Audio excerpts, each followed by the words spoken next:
ప్రశస్తమైనటువంటి సమయంలోకి వచ్చి ఉన్నాము. ఈరోజు మనకి నాగలింగేష్ పాస్టర్ గారు వాక్య సందేశాన్ని అందజేస్తారు. సమయాన్ని పాస్టర్ గారికి ఇద్దాము. నాగలింగేష్ పాస్టర్ గారు, వందనాలండి. 6:10 వరకు మీకు సమయం ఉంటుంది. వాక్య సందేశాన్ని అందజేయవలసిందిగా ఆహ్వానము.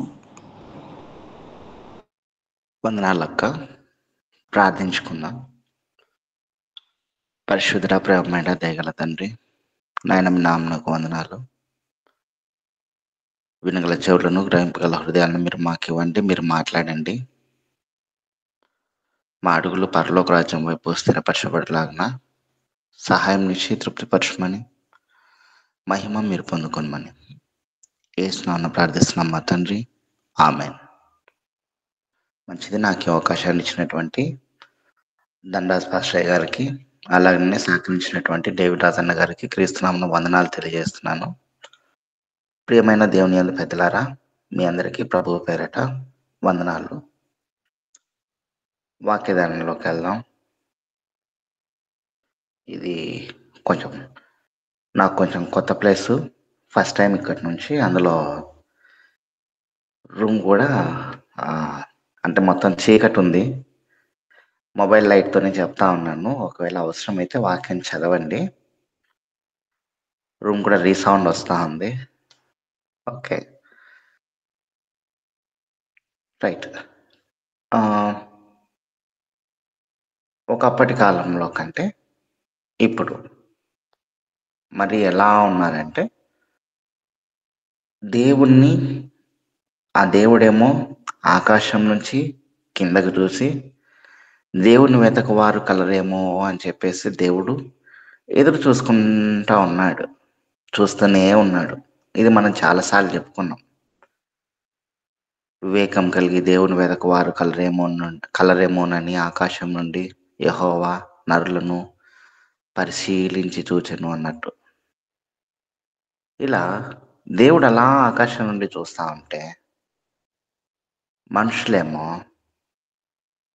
దేవుణ్ణి వెతకడం మానేసి జ్ఞానాన్ని వెతుక్కుంటూ కూర్చున్నారు. జ్ఞానం అనగా ఈలోక జ్ఞానము ఉంది, పరలోక జ్ఞానము ఉంది.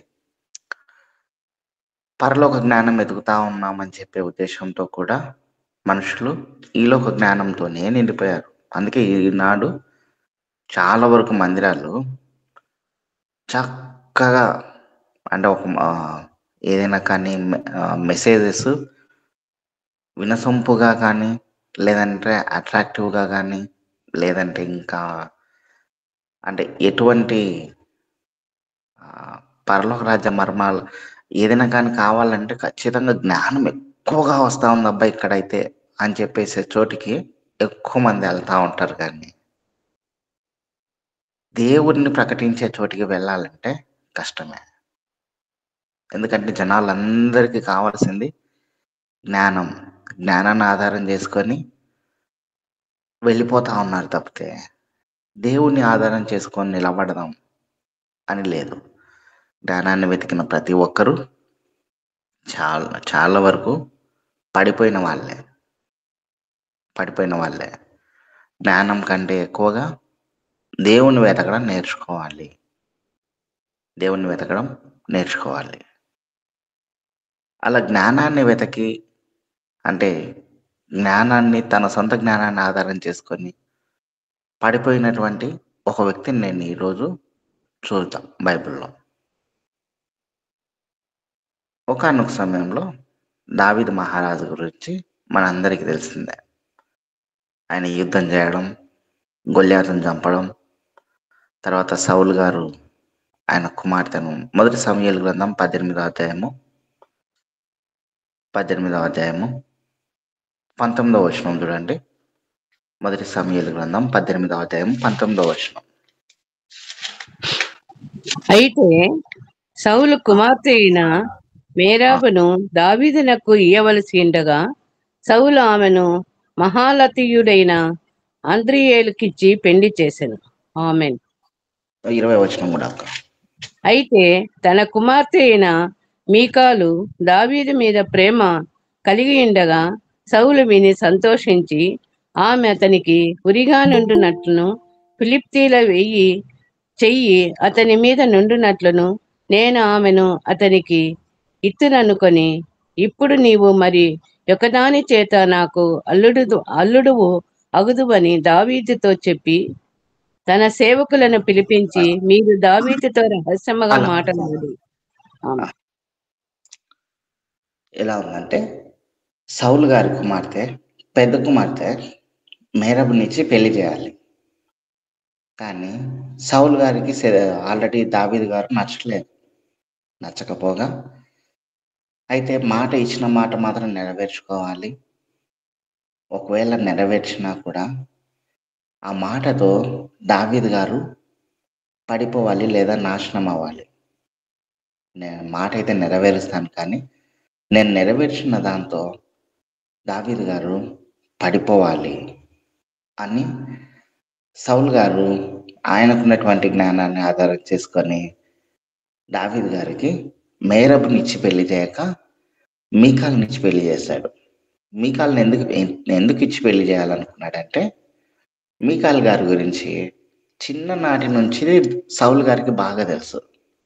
నా పెద్ద కుమార్తె మాదిరి కాదు, చిన్న కుమార్తె, ఇదిగో రాక్షసి, భర్తను వేపుకు తింటుంది, అది అతనికి ఉరిగా ఉంటుంది తప్పితే ఆశీర్వాదంగా ఉండదు అని సౌలు గారే డైరెక్ట్గా అనుకున్నారు. చూడండి 21వ వచనం, ఆమె అతనికి ఉరిగా నుండునట్లును ఫిలిస్తీన్ల చెయ్యి అతని మీద నుండునట్లును నేను ఆమెను అతనికి ఇత్తుననుకొని.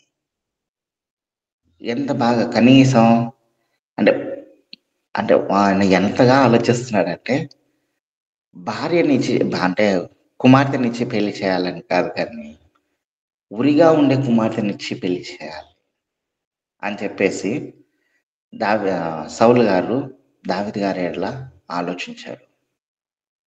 ఆలోచించి మీకాల్ గారిని ఇచ్చి పెళ్లి చేశాడు. మీకాల్ గారిని ఇచ్చి పెళ్లి చేసిన తర్వాత 29వ వచనం, దావీదునకు మరి ఎక్కువగా భయపడి ఎల్లప్పుడూ దావీదు మీద విరోధముగా ఉండెను. ఆమేన్. దాని పైన ఉంటుంది కదక్క, మీకాలు అతని ప్రేమించుటయు సౌలు చూచి దావీదునకు మరి ఎక్కువగా భయపడి ఉరిగా ఉండే కుమార్తెనిచ్చి పెళ్లి చేస్తే దావీదు గారిని ఈమె అంటే ఆమె ప్రేమ కలిగి జీవించడం బట్టి సౌలు ఇంకా భయపడ్డాడు. ఇక అక్కడి నుంచి తరిమాడు. ఒకానొక సమయంలో ఇక ఈ మంచం మీద నుంచి గంపలో పెట్టేసి ఒక కిటికీలో నుంచి మీకాల్ గారు దావీదు గారిని తప్పిస్తే అక్కడి నుంచి వెళ్ళిపోతారు. అక్కడ ఇద్దరి మధ్యన కొద్దిగా వాగ్వాదం జరుగుతుంది. అందుకే ఆమె ఎందుకు నువ్వు పంపించావు దావీదును బతకనించడానికి అని చెప్పంటే దావీదు గారు ఒక మాట అంటాడు.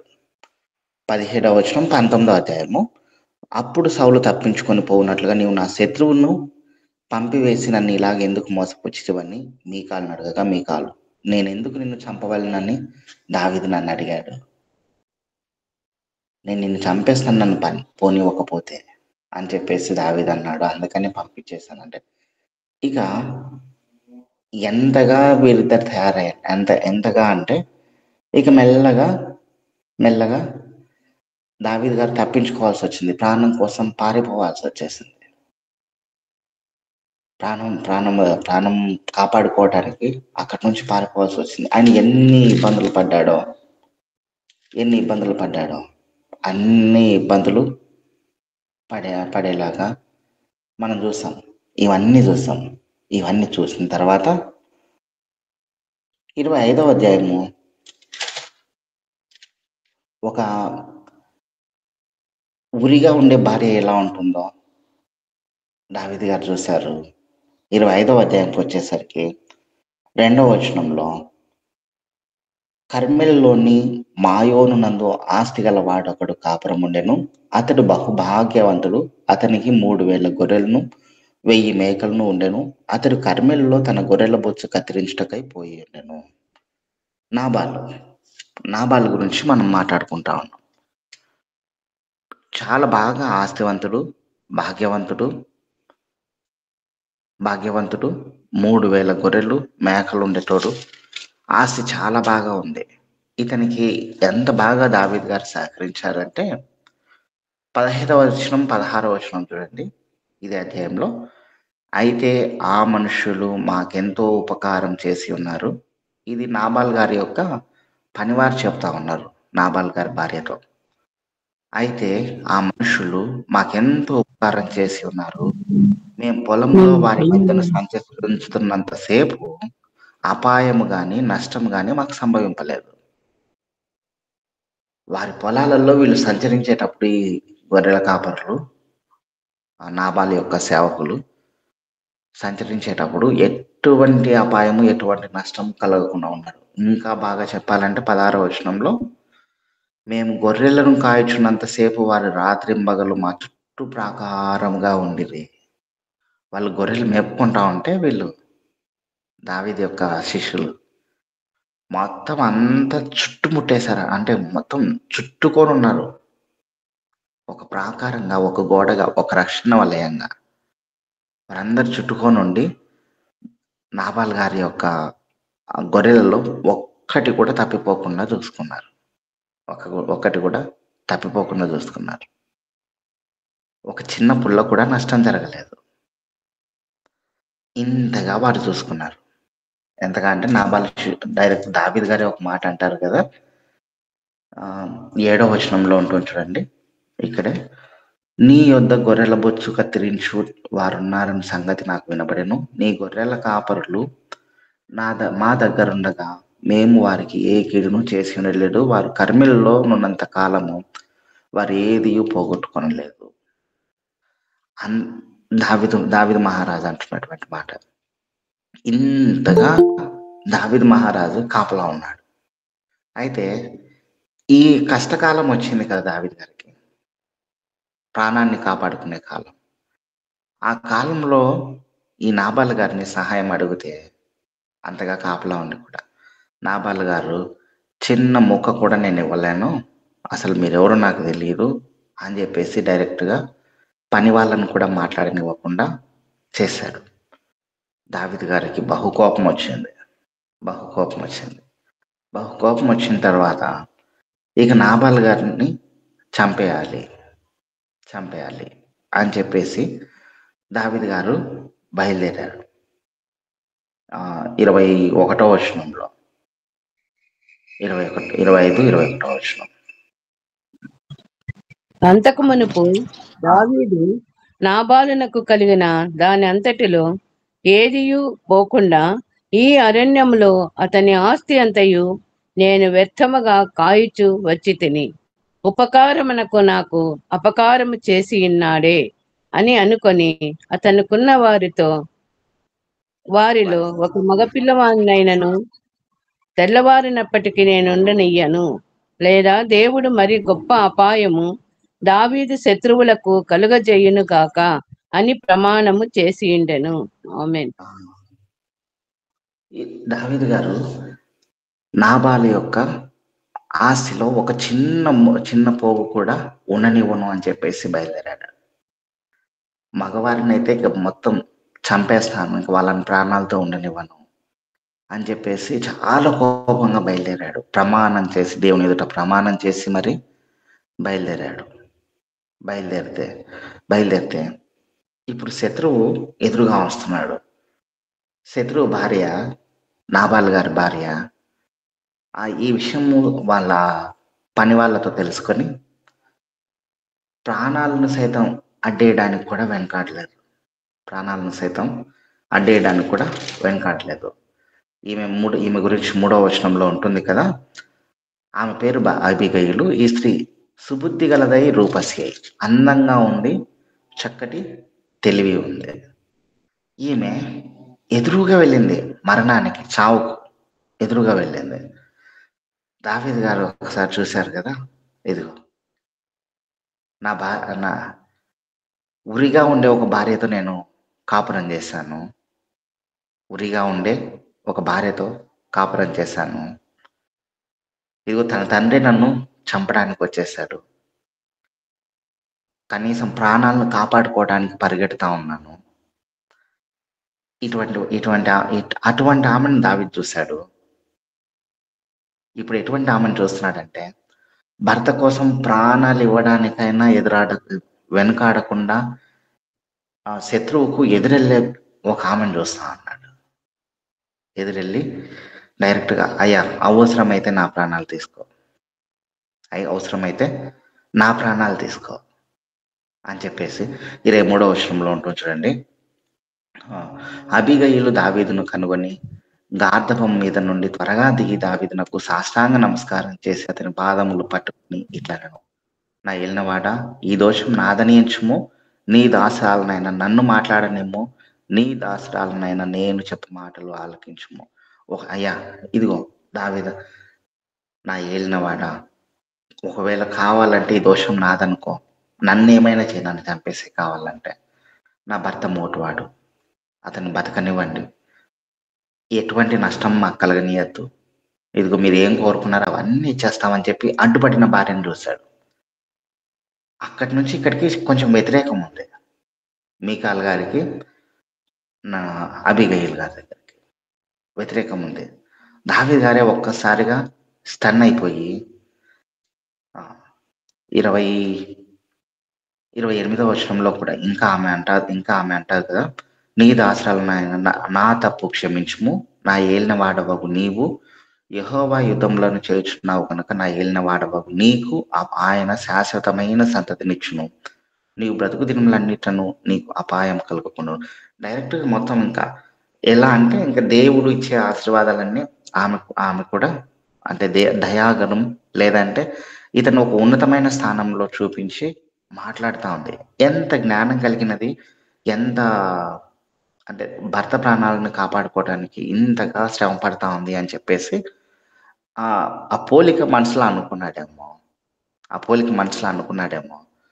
సరే ఇతన్ని చంపకుండా వదిలేస్తాను అని చెప్పేసి వెళ్ళిపోయాడు. 34వ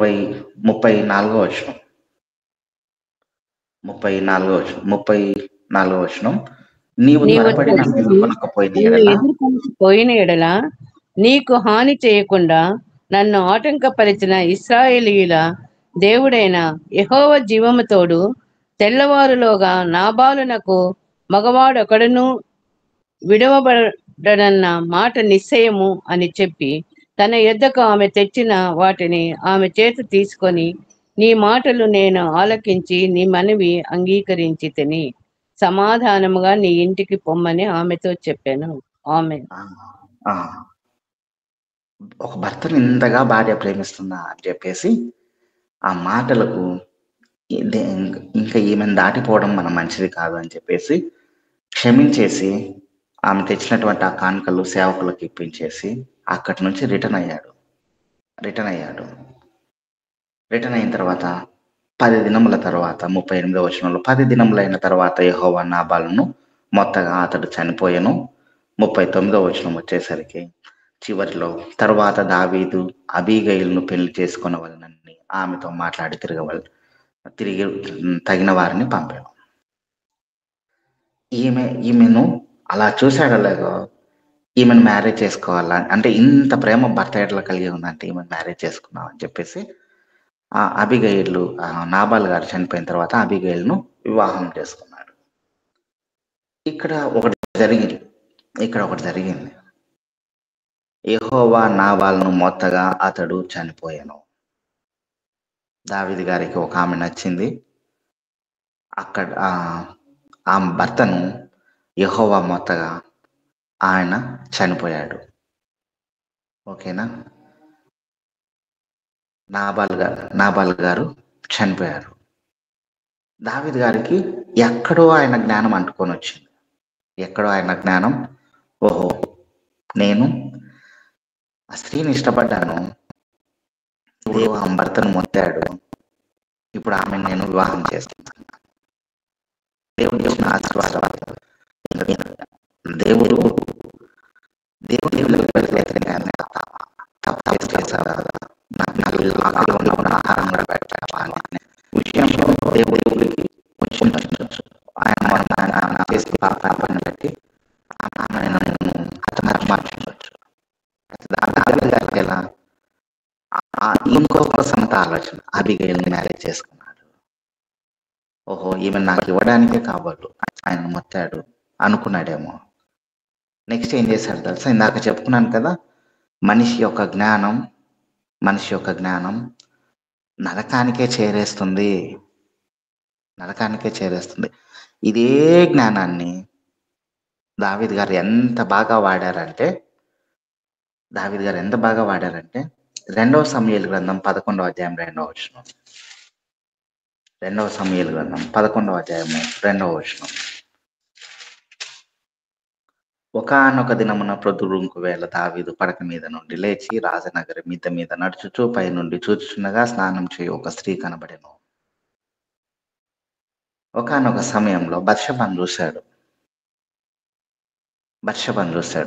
బహు సౌందర్యవతి. ఆమెను స్నానం చేస్తుండగా చూశాడు. ఇక ఆమెను ఇష్టపడ్డాడు. దావీదు గారి తర్వాత ఆమెను 4వ వచనంలో దావీదు దూతల చేత ఆమెను పిలువనంపెను. ఆమె అతని యొద్దకు రాగా అతడు ఆమెతో శయనించెను. కలిగిన అపవిత్రత పోగొట్టుకొని ఆమె తన ఇంటికి మరలా వచ్చును. ఆ స్త్రీ గర్భవతి అయి. ఇక్కడ దావీదు గారు ఏమనుకున్నారో అది చేసేశారు. తర్వాత దేవుడు అతనికి తోడుగా ఉంటే ఇంతకు ముందు ఏం చేశాడు? నాబాలు గారిని మొత్తారు కదా, ఆయన చనిపోయాడు కదా. సరే, ఇప్పుడు దేవుడు మళ్ళా చేయబోయేది ఇదే కదా. ఊరియా గారిని, అంటే బత్షెబ గారి భర్తను దేవుడు మొత్తితే ఆయన చనిపోతాడు కదా. ఒకవేళ చనిపోతే దేవుడు నాకు బత్షెబ గారిని పర్మనెంట్గా ఇచ్చేసినట్టే కదా. మనిషి జ్ఞానం చూడండి. సరే, ఆ పని మనం చేద్దాం అని చెప్పేసి ఊరియా గారిని చంపించడానికి సైతం వెనుకాడలేదు. అబీగయీల్ గారి విషయం జరిగినట్టే బత్షెబ గారి విషయంలో కూడా జరుగుతుందిలే అని, అంటే సేమ్ పోలిక పెట్టుకున్నాడు. అక్కడ ఒక భార్యను అక్కడ అబీగయీల్ గారిని నాకు చేర్చడానికి నాబాల్ గారిని చంపేశాడు. ఇక్కడ ఊరియాని చంపేసి బత్షెబ గారిని నాకు ఇచ్చేస్తాడు కదా అని చెప్పే జ్ఞానంతో ఆగిపోయాడు దావీదు గారు. సేమ్ అలానే చేసుకుంటూ వచ్చాడు. ఇక 14వ వచనం చూడండి. 14వ వచనం 2 సమూయేలు 11:14.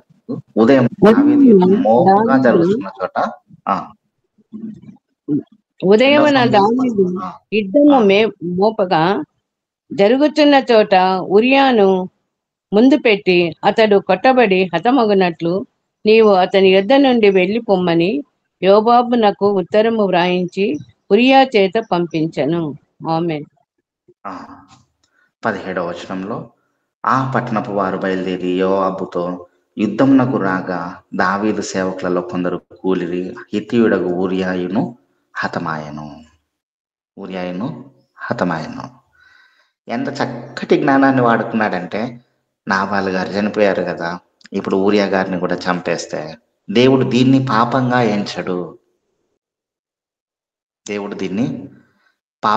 ఎంచడు అనే ఆలోచనలోకి వెళ్ళిపోయి, డైరెక్ట్గా అది రాయబడి ఉండదు కానీ అనే ఆలోచనలోకి వెళ్ళిపోయి, ఎందుకంటే మనిషి జ్ఞానం ముందు ఏ విధంగా అయితే సహాయం పొందుకున్నానో ఈ మారు కూడా సహాయం అలానే పొందుకుంటాను కదా, అప్పుడు దేవుడు అది ఆశీర్వదించినట్టే కదా అనే ఆలోచనలోకి వెళ్ళిపోయి ఊరియా గారిని చంపించేశాడు. ఎలా చంపించాడో తెలుసా? 12వ అధ్యాయం 9వ వచనం చూడండి. నీవు యెహోవా మాటను తృణీకరించి ఆయన దృష్టికి చెడుతనము చేసితివేమి? హిత్తీయుడగు ఊరియాను కత్తి చేత చంపించి అతని భార్యను నీకు భార్య ఉన్నట్లుగా నీవు పట్టుకొని ఉన్నావు. అమ్మోనీయుల చేత నీవు అతన్ని చంపించితివి కదా. నీవు నన్ను లక్ష్యం చేయక హిత్తీయుడకు ఊరియా భార్యకు నీకు భార్య అగునట్లు తీసుకున్నందున నీ ఇంటి వారికి సదాకాలం దొక్కలు. దేవుడు క్లియర్గా చెప్తా ఉన్నాడు, ఇదిగో ఆమెను భార్యగా పొందడానికి, ఒకప్పుడు నేను భార్యగా నీకు ఇచ్చినాను కదా, సేమ్ అలానే భార్యగా పొందడానికి నువ్వు ఊరియాని చంపావు అనే విషయం నాకు పూర్తిగా అర్థమవుతుంది దావీదు, పూర్తిగా అర్థమైంది. ఒక దేవుని బిడ్డను నువ్వు ఏ విధంగా శత్రువుల చేతికి అప్పగించి చంపించావు కదా, కావాలనే శత్రువుల చేతికి. ఆ మాట అంటుంటు చూడండి, అమ్మోనీయుల చేత నీవు అతన్ని చంపించితివి కదా, శత్రువుల చేతికి అతని ప్రాణాన్ని అప్పచెప్పేస్తావు కదా. అవసరమైతే శత్రువుల ప్రాణాలనే కాపాడేవాడివే, శత్రువుల ప్రాణాలనే వదిలేసి వచ్చేవాడివి. అలాంటి వాడివి నీ సొంత జ్ఞానాన్ని ఆలోచించి ఇతన్ని చంపేస్తే ఏం కాదు కదా, దేవుడు ఆల్రెడీ పర్మిషన్ ఇచ్చేశాడు కదా అని చెప్పేసి, నువ్వు నాకు సహాయం ఆల్రెడీ చేశాడు కదా ఇలాగ అని చెప్పేసి అనుకొని చంపేశావే. నేను ఎలాగో ఈ దుష్కార్యాన్ని స్వీకరించాలి. డైరెక్ట్గా 9వ వచనంలో, నీవు యెహోవా మాటను తృణీకరించి ఆయన దృష్టికి చెడుతనము చేసేటివేమి. హిత్తీయుడగు ఊరియాను కత్తి చేత చంపించి అతని భార్యను నీకు భార్యగునట్లుగా నీవు పట్టుకొని ఉన్నావు. నీవు నన్ను లక్ష్యము చేయక హిత్తీయుడగు ఊరియా భార్యను నీకు భార్యగునట్లు తీసుకున్నదన. నన్ను లక్ష్యం చేయలేదు కదా అసలు నువ్వు. జ్ఞానాన్ని ఇలా వాడుకుంటావా, జ్ఞానాన్ని ఇలా వాడుకుంటావా. ఎలా వాడుకున్నాడంటే, యుద్ధంలో చేయకూడని పని అంటే ఎక్కడే ఆల్రెడీ ఒక చోట పోయి ఒక చోట ఇలా జరిగింది అనుకోండి, 11వ అధ్యాయము 19వ వచనం చూడండి. 19, యుద్ధ సమాచారం నీవు రాజుతో చెప్పి చాలించిన తర్వాత రాజు కోపం తెచ్చుకుని, యుద్ధం చేయనప్పుడు మీరు ఎందుకు పట్టణం దగ్గరకు పోతే గోడ మీద నుండి వారి అంబులు వేయుదనని మీకు తెలియకపోయేనా. అంటే యుద్ధం జరిగేటప్పుడు ఎవ్వరు కూడా గోడ దాపుకి వెళ్ళకూడదు. ఇది యుద్ధనీతి. అంటే గోడ దాపుకి వెళ్ళారు అంటే పైనుంచి ఆల్రెడీ అంబులు వేసేవాళ్ళు, రాళ్ళు వేసేవాళ్ళు ఉంటారు, అక్కడికి వెళ్ళకూడదు అని చెప్పేసి యుద్ధనీతి ఉంది. అయినా కూడా దావీదు గారు ఆయన తెలివిని ఉపయోగించుకొని ఎలాగైనా మట్టు పెట్టాలి, దేవుడు దీన్ని స్వీకరించేస్తాడు. ఆల్రెడీ ఒక మారు స్వీకరించాడు, ఆయనే హెల్ప్ చేశాడు, ఈ మారు హెల్ప్ చేయకపోడా అని చెప్పేసి దావీదు గారి ఆలోచన, ఆ జ్ఞానం యుద్ధనీతిని సైతం తప్పించేసింది.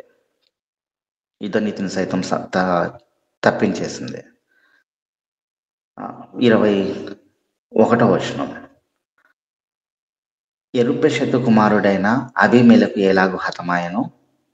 ఒక స్త్రీ తిరుగటి రాతి తునక ఎత్తి గోడ మీద నుండి అతని మీద వేసినందున అతడు తేబేసు దగ్గర హతమాయను కదా.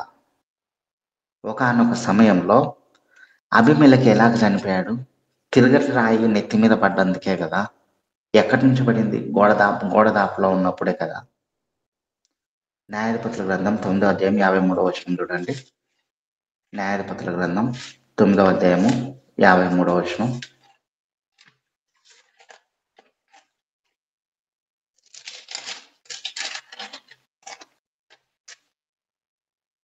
ఒక స్త్రీ అబీమెలెకు తల మీద తిరుగటి మీది రాతిని పడవేసినందున అతని కపాలము పగిలెను. ఒక స్త్రీ తిరుగటి రాయి నెత్తి మీద పడేసింటే అబీమెలెకు చనిపోయాడు. ఇది గుణపాఠం కదా మనకి, ఇది గుణపాఠం కదా. మరి ఎందుకు నువ్వు గోడ దగ్గరికి తీసుకెళ్ళావు అని చెప్పేసి దావీదు అడుగుతాడు. అలా అడిగినప్పుడు ఇతను కూడా చనిపోయాడు అని చెప్పేసి యోవాబు గారు సేవకునితో చెప్పి పంపించాడు. అంటే యుద్ధ నీతిని సైతం తప్పించేసి ఊరియా గారిని చంపించేశాడు. ఆయన జ్ఞానాన్ని వాడుకున్నాడు. దేవుడు ఆ జ్ఞానాన్ని ఏ మాత్రము స్వీకరించలేదు. ఏ మాత్రము స్వీకరించ దేవుడు అంటున్నటువంటి మాట చూడండి డైరెక్ట్గా 8వ వచనం 7వ వచనం నుంచి నాతాను దావీదును చూచి ఆ మనుషుడవు నీవే ఇజ్రాయేలీయుల దేవుడైన యెహోవా సెలవిచ్చినదేమనగా ఇజ్రాయేలీయుల మీద నేను నిన్ను రాజుగా పట్టాభిషేకం చేసి సౌలు చేతిలో నుండి నిన్ను విడిపించి నీ యజమానుని నగరిని నీకు అనుగ్రహించి నీ యజమానుని స్త్రీలను నీ కౌగిట చేర్చి అంటే నీకు ఆయన కూతుర్లను సౌలు గారి కూతుర్లను నీ కౌగిట చేర్చి ఇజ్రాయేల్ వారిని యూదా వారిని నీకు అప్పగించి తిని ఇది చాలదని నీవు అనుకుని నీడలా నేను మరి ఎక్కువగా నీకు ఇచ్చేదను ఎందుకు ఇలా చేసావు? ఒకవేళ నువ్వు కోరుకొని ఉంటే ఇంకా నేను ఇచ్చేవాడిని కదా, కానీ నువ్వు ఇలా ముట్టుకోవడం దేవుడు నా జ్ఞానాన్ని నా సహాయాన్ని నువ్వు తప్పుగా అర్థం చేసుకోవడం తప్పు. మనుషులు జ్ఞానాన్ని వెతుక్కుంటూ తప్పు చేస్తున్నారు. చక్కటి ఇదిగో ఇదే జ్ఞానం, దేవుడు దీన్ని అనుమతించాడు అని చెప్పేసి ఎంత తప్పు చేశాడంటే ముట్టకూడని వాళ్ళని ముట్టాడు దావీదు. ముట్టకూడని వాళ్ళని ఎందుకు ఇంత అంటే అసలు బత్షెబ గురించి వారి వంశం గురించి తెలిస్తే వారి వంశం గురించి ఎలా ఉంటుందంటే 12వ అధ్యాయం 7వ వచనం చూడండి. 12వ అధ్యాయం 7వ వచనం 7వ వచనం చదివాము. నాతాను దావీదుని చూచి ఆ మనుషుడవు నీవే ఇశ్రాయేలీయుల దేవుడైన యెహోవా సెలవిచ్చినదేమో. ఇంకో వచనం చెప్తాక 11వ అధ్యాయం 4వ వచనం చూడండి. ఈమె బత్షెబ ఎవరు అంటే దావీదు దూతల చేత ఆమెను పిలువనంపెను. ఆమె అతని యుద్ధకు రాగా అతడు ఆమెతో సైనించెను. ఈమె ఎవరు అంటే బత్షెబ అని తెలియజేయగా 3వ వచనంలో ఆమె బహు సౌందర్యవతి అయి ఉండుట చూచి దావీదు దాని సమాచారం తెలుసుకుంటే దూతను పంపెను. అతడు వచ్చి ఆమె ఏలీయాము కుమార్తెయు హిత్తీయుడగు ఊరియాకు భార్యయునైన బత్షెబ అంటది. ఏలీయాము కుమార్తె బత్షెబ ఊరియా యొక్క భార్య. ఈ ఊరియా ఎంత గొప్పవాడంటే యుద్ధం ఒకవేళ జరుగుతూ ఉందంటే కనీసం ఇంటికి కూడా వెళ్లకుండా ఉండేటువంటి వ్యక్తి. ఇంటికి కూడా వెళ్ళకుండా 11వ వచనంలో అంటాడు చూడండి. ఊరియా మందసమును ఇజ్రాయేల్ వారును యూదా వారును గుడారములలో నివసించుచుండగను నా అధిపతియగు యోవాబు నా ఏలిన వాటవగు నీ సేవకులను బయట దండులో నుండగను భోజన పానములు చేయుటకును నా భార్య యొద్ద పరుండకును నేను ఇంటికి పోదునా, నీ తోడు నీ ప్రాణం తోడు నేను అలాగూ చేయువాడను కానని దావీదుతో అనెను. మందసము యుద్ధ వాతావరణంలో ఉంటే నేను సంతోషించడానికి ఏమైనా ఇది సమయమా? ఆకలి తీర్చుకోవడానికి సమయం కాదు కదా రాజా, నేను వెళ్ళలేను. మందసము దేవుని పిల్లలు నా అధిపతియగు యోవాబు అందరు యుద్ధ వాతావరణంలో ఉంటే నేను ఎందుకు ఇంటికి వెళ్తాను? మందసం ఉండగా నేను మందసం ఇక్కడికి వచ్చేదాకా నేను వెళ్ళలేను అన్నట్టు ఆయన దేవుడి గురించి చెప్తా ఉన్నాడు. అంటే దేవుడి బిడ్డ ఊరియా గారు దేవుని బిడ్డనే. అటువంటి అతని భార్యను ఇతను ముట్టాడు. ఒకటి. రెండవది 3వ వచనంలో ఉంటుంది కదా, ఆమె ఏలీయాము కుమార్తె. ఎవరు ఏలీయాము? 23వ అధ్యాయం 34వ వచనం చూడండి. 23వ అధ్యాయము 34వ వచనం 2వ సమూయేలు గ్రంథం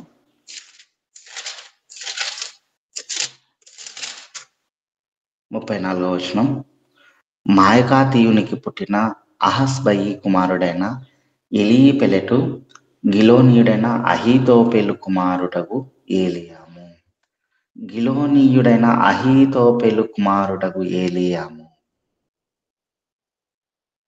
అహీతోపెలు కుమారుడు. ఎవరి అహీతోపెలు అంటే ఈమె తాతగారు ఎవరో తెలుసా? ఈమె తాతగారు 15 15వ అధ్యాయము 2వ సమూయేలు గ్రంథం 15వ అధ్యాయము 12వ వచనం చూడండి. మరియు బలి అర్పింపవలనని ఉండి అబ్షాలోము గీలోనీయుడైన అహీతోపెలు అను దావీదు యొక్క మంత్రిని గీలో అను అతని ఊరి నుండి పిలిపించి ఉండెను. అబ్షాలోము దగ్గరకు ఏదైనా కానీ బలి అర్పించాలన్నా కూడా అతని మాట ఏం చెప్తాడో విందాం అని అహీతోపెలు గారిని పిలిపించి ఆయన ఆలోచనను కనుక్కునే వాళ్ళు వీళ్ళు. దావీదు యొక్క ఆలోచన సభ అంతా ఉంటుంది కదా, ఆ ఆలోచన సభలో వీరంతా ఉండేవాళ్ళు. ఒక 30 మందిని ఏర్పాటు చేస్తే ఆ 30 మందిలో వీళ్ళు ఉండేవాళ్ళు. తాత, ఆయన కుమారుడు, ఆయన అల్లుడు. దావీదు గారు ఒక 30 మందిని సపరేట్ చేసి పెడితే 23వ అధ్యాయం 24వ వచనంలో ఉంటుంది చూడండి. 23వ అధ్యాయము 24వ వచనం. ఆ 30 మంది ఎవరనగా యోవాబు సహోదరుడైన ఆషాహేలు. ఇక్కడ ఉంటుంది. ఈ 30 మందిలో ఆ ముగ్గురు ఉంటారు. తాత ఉంటాడు, తండ్రి ఉంటాడు, కొడుకు అల్లుడు ఉంటాడు. నాబాల్ గారి బత్షెబ గారి తాతగారు. అంటే దావీదు గారి పక్కనే ఆ రాజ్యంలో ఆయనతో పాటు ఆయన సింహాసనం మీద ఉంటే ఒక 30 మందిని ఏర్పాటు చేస్తే ఆ 30 మందిలో దేవుని పిల్లలు అయినటువంటి ముగ్గురు ఉంటారు. అటువంటి కుటుంబాన్ని నువ్వు తాకావు. నువ్వు అడగాల్సింటివి దావీదా, ఒకవేళ నీ జ్ఞానాన్ని, సొంత జ్ఞానాన్ని ఆధారం చేసుకుని నువ్వేదో చేశావు. దావీదు గారి ఆలోచన అంతా ఒకటే. నాబాల్ గారి విషయంలో జరిగినదే ఊరియా విషయంలో జరుగుతుంది. దేవుడు దాన్ని యాక్సెప్ట్ చేస్తాడు. చేయడు. నిన్ను ముట్టిన వాడు నా కనుగుడును ముట్టిన వాడితో సమానం అని చెప్పి దేవుడు తన పిల్లలకు ఆజ్ఞ ఇస్తాడు కదా, మాట ఇచ్చాడు కదా. జ్ఞానాన్ని ఆధారం చేసుకుని ముందుకెళ్తున్నాంలే అని చెప్పేసి చేయకూడని తప్పులన్నీ చేసేస్తున్నారు ఈనాటి జనాంగం. దేవుడు ఒకానొక సమయంలో పర్మిషన్ ఇచ్చాడు. ఇప్పటికీ అలానే పర్మిషన్ ఇస్తా ఉన్నాడు. అప్పట్లో ఇద్దరు భార్యలు అనేది ఒకవేళ అప్పుడు రాజకుటుంబీకులకు ఒకవేళ అప్పుడున్న పరిస్థితులలో దేవుడు నాబాల్ గారిని మొత్తిండొచ్చు. ఎందుకంటే ఆయన మొరటివాడు, ఆల్రెడీ కనీస పశ్చాత్తాపం కూడా లేకుండా జీవించినటువంటి వాడు.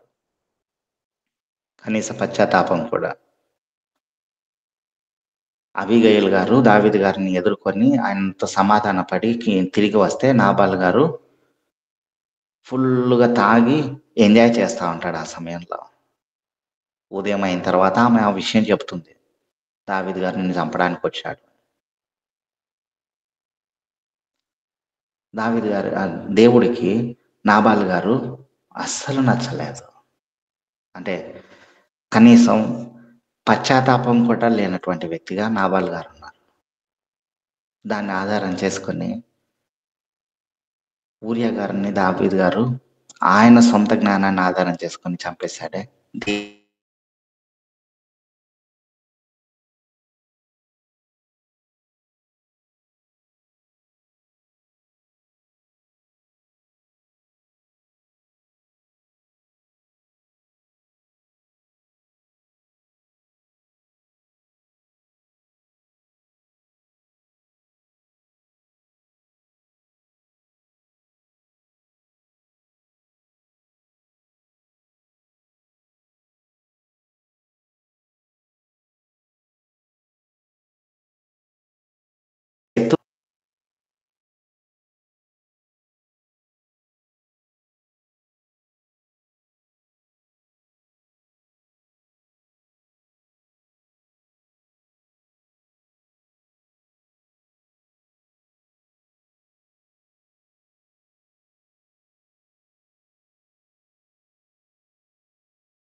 చేసినటువంటి ఈ పాపాన్ని, ఈ ఒక్క పాపం వల్ల ఎన్ని అనర్థాలు జరగాలో అన్ని అనర్థాలు దావీదు గారి జీవితంలో జరిగాయి. దేవుని పిల్లలతో మందిరానికి వెళ్ళేటప్పుడు కూడా చాలా జాగ్రత్తగా ఉండాలి. దేవుని పిల్లల్ని ముడుతున్నారేమో చూసుకోవాలి, జాగ్రత్త కలిగి జీవించాలి. ఎందుకంటే చాలా విషయాల్లో దేవుని జ్ఞానం కలిగినటువంటి పిల్లలు తప్పిపోతున్నారు. అందుకే నీ ప్రవర్తన, దేవుని మందిరంలోకి పోనప్పుడు నీ ప్రవర్తన అంతటిని జాగ్రత్తగా చూచుకోను అని చెప్పి దేవుడు చెప్తాడు. దేవుని మందిరంలో ఉన్నటువంటి పిల్లల మీద నువ్వు చేయేస్తావు అంటే ఇక వ్యర్థుడవే, దేవుడికి నచ్చదు, కనుగుడ్డును ముట్టినట్టే. దావీదు గారు చేసినటువంటి ఈ తప్పు వల్ల ఎంత జరగరాని సన్నివేశాలు జరిగాయో ఆ తర్వాత ఎప్పుడైనా చెప్పుకున్నాము. అయితే దేవుని పిల్లలను ముట్టడం మాత్రం దేవుడికి, అది దావీదు గారైనా సరే నచ్చదు, దావీదు గారైనా సరే నచ్చదు. దేవుని జ్ఞానాన్ని అడ్డు పెట్టుకొని ముట్టినా కూడా అది ఇంకా నచ్చదు. జాగ్రత్త కలిగి మన ప్రవర్తనను కాపాడుకోవాలని ప్రభు పేరట తెలియజేస్తే దేవుడి కొద్ది మాటలు దీవించును గాక. ఆమేన్. ఆమేన్. ఆమేన్. యుద్ధమునా ప్రజలంతా పెద్దగను సిద్ధపడన్, రొద్దుగుంకిన వేళ మిద్దె పైన తిరిగెదవా, ఓ క్రైస్తవా ఓ యువా, తినుచు త్రాగుచు సుఖింతువా, కన్నులనెత్తి పైరుల చూడు, కోయగలేరెవ్వరు.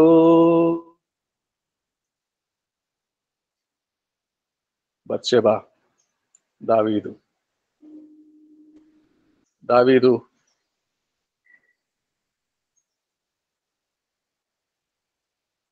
తొలుత దినాల్లో నాబాలు విషయంలో జరిగినట్టే జరుగుతుంది కదా అని అడ్వాంటేజ్గా తీసుకున్నాడు. అయితే దేవుడు ఒప్పుకోలేదు.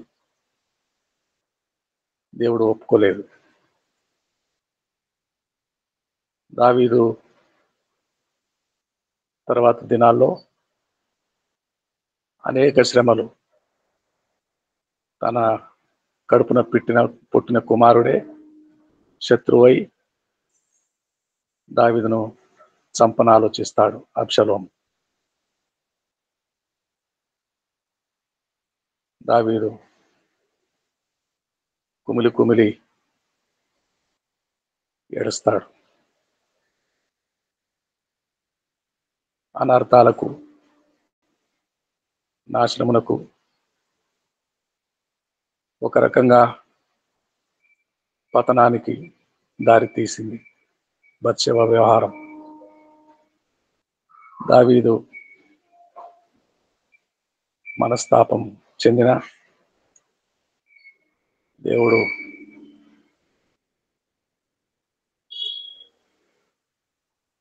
దేవుడి చేతిలో పడుట ఎంత భయంకరమో తెలిసి వచ్చింది దావీదుకి. శ్రేష్టమైన సంగతులను జ్ఞాపకం చేసిన నాగలింగేష్ గారికి హృదయపూర్వకమైన వందనాలు.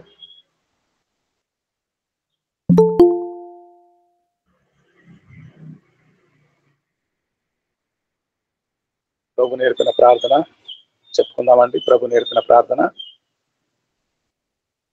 పరలోకమందున